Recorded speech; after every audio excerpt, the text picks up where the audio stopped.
Hello beautiful beings. In today's video, why diets fail. Let's talk about it. Point number one is mindset. When you look at dieting as a temporary adjustment in your lifestyle, you will inevitably fail. Let's say you want to get ready for the summer or you're looking to get ready for a wedding.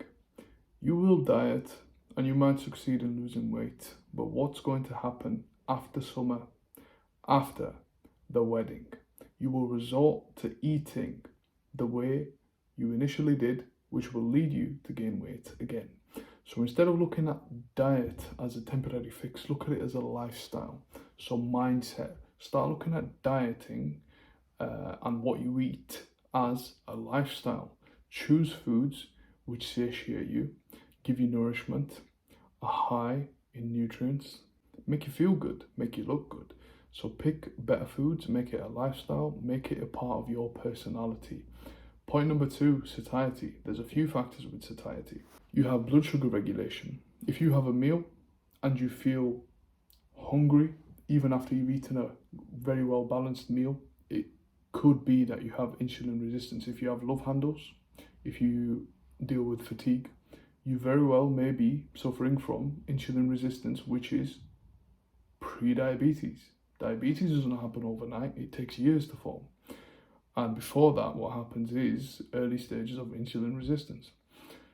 What you can do to fix this is fasting, get lots of sunlight, grounding, maybe try the ketogenic diet, supplement with chromium, magnesium, zinc, eat lots of potassium, eat plenty of animal protein for satiety.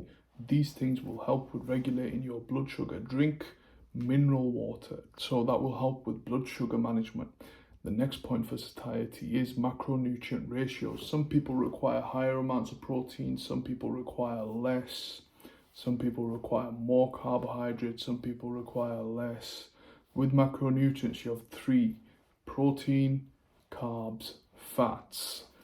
Depending on what diet you like to follow, the macronutrients will be different. For a ketogenic diet, it's moderate protein, high fat, low carbohydrate. Yeah. And then with paleo, it's like lots of protein, a fair amount of carbohydrates, still within moderation. And then you've got moderate amounts of fat as well. So follow whichever macronutrient ratio gives you satiety. You want to be satisfied for the next 4 or 5 hours after each meal. Most people eat 3 meals. You want it to give you sustained energy from one meal to the next. So macronutrient ratios.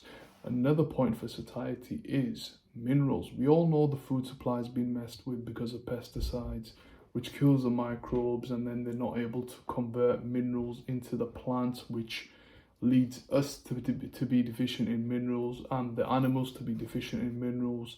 So what can we do about this lack of minerals? Well, number one, strive to get organic produce. It's naturally higher in minerals and it's better for overall well-being.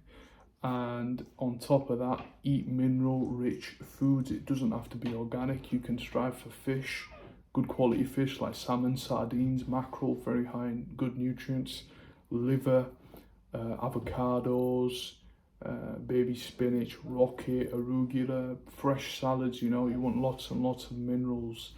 It's incredibly important for satiety.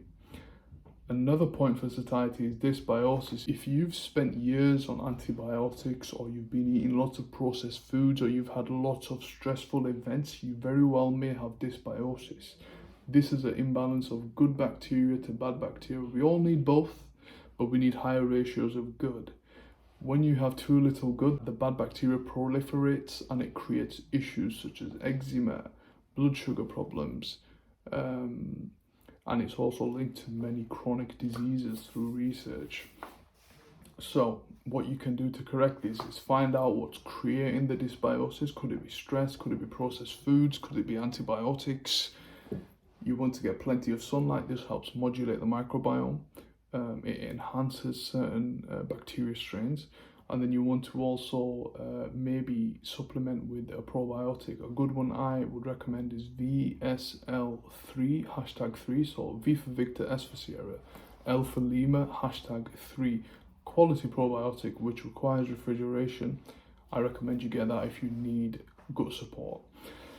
Now, that was satiety. Let's talk about the next point, drastic changes. When you make drastic changes, you inevitably set yourself up for failure because we are creatures of habit. Some people, like myself, can make drastic changes and make it last, but most people require consistent effort over time. You don't want to shift entirely what you're doing tomorrow. You want to slowly change it over time. Let's say you eat takeout 3 times in a week, cut it down to 2, then start incorporating good foods like vegetables, fruits, animal proteins, and eventually you will get to a point where your diet is predominantly real whole food, ideally completely full of whole food, but some people like the flexibility, and by all means, if you can afford to be flexible in your diet, go for it. So, drastic changes. I would avoid that and make consistent changes over time. We are creatures of habit. Now, the next point as to why diets fail is substitutions. If you love pizza, if you love burgers, learn to make it at home. Deep fried things like chips are to be avoided. Try making chips in the oven, deep fry it in coconut oil. It's much healthier than eating oxidized, fake, highly ultra processed vegetable oils which cause an array of health issues. We're talking fatty liver, metabolic damage, mitochondrial damage, skin issues, dysbiosis. The list is long. Stay away. Substitutions will help you. Now, the next reason why diets fail is your social circle. I hate to say this, but you have to distance yourself from people who aren't serving your highest purpose. Your health is supposed to be one of your highest priorities. And if you surround yourself with people who don't prioritize their health, they will drag you down. So, whether it's work colleagues, whether it's friends, whether it's even family, you have to be careful who you surround yourself with. There's plenty of research that indicates who you surround yourself with influences what you eat. Okay, to summarize, diets fail because of number 1, mindset. Number 2, satiety. There's multiple factors to satiety. Number 3, drastic changes. You want to make gradual, consistent changes. Number 4, substitutions. Learn to substitute unhealthy for healthier options. Number 5, social circle. Who you surround yourself with has a very big factor as to what dietary choices you make.